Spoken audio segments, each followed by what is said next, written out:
পৃথিবীর সবচেয়ে শক্তিশালী টেকনোলজি হচ্ছে সাউন্ড টেকনোলজি। এইটার প্রমাণ কোরআন, এটা বিজ্ঞান এখন পর্যন্ত আবিষ্কার করতে পারেনি।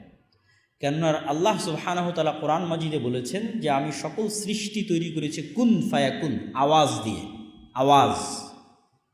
আর আল্লাহ সুবহানাহু ওয়া তাআলা পৃথিবী ধ্বংস করবেন সিঙ্গার ফুৎকার, আওয়াজ দিয়ে। তথায় প্রত্যেকটা জীব জন্তু জানোয়ার আওয়াজ বুঝে, কিন্তু ওই লেভেলের আওয়াজ আমি জানি না।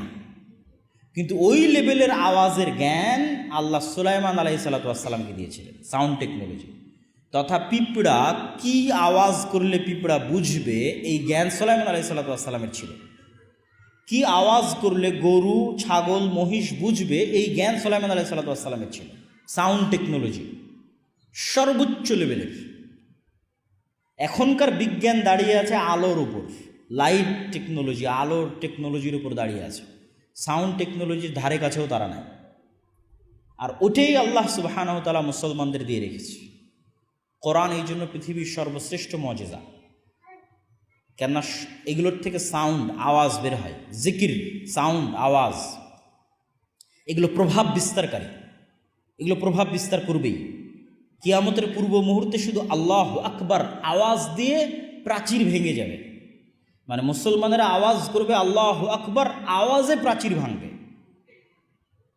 তো সর্বোচ্চ লেভেলের অস্ত্র মুসলমানদের কাছে আছে, কিন্তু ওইটা সম্পর্কে মুসলমানেরা জানে না। ওই লেভেলের জ্ঞান, ওই লেভেলের বিশ্বাস, ওই লেভেলের ইয়াকিন মুসলমানদের নাই। কোরআনে আল্লাহ সুবহানাহু ওয়া তাআলা কি বলছে সেই বিশ্বাস মুসলমানদের নাই। আল্লাহ সুবহানাহু ওয়া তাআলা কেন জিকির করার জন্য বলছে সকাল সন্ধ্যায়? সকল অসম্ভব সম্ভব হয়ে যেতে পারে জিকির দিয়ে, সকল অসম্ভব, সকল অসম্ভব।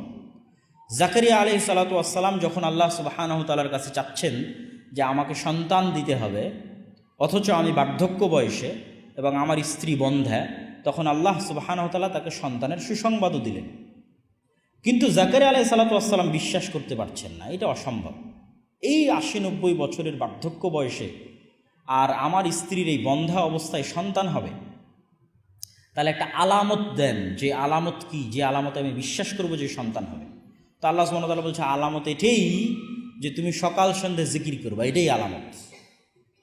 আল্লাহ সুবহানাহু ওয়া তাআলার আরশ বিশাল। আমরা যে মহাশূন্য দেখি, এই মহাশূন্যের সাথে, এই মহাশূন্যকে যদি আমরা প্রথম আসমানের নিচের অংশ কল্পনা করি, তাহলে এই মহাশূন্যরই কোনো হদিস বিজ্ঞানীরা করতে পারেনি।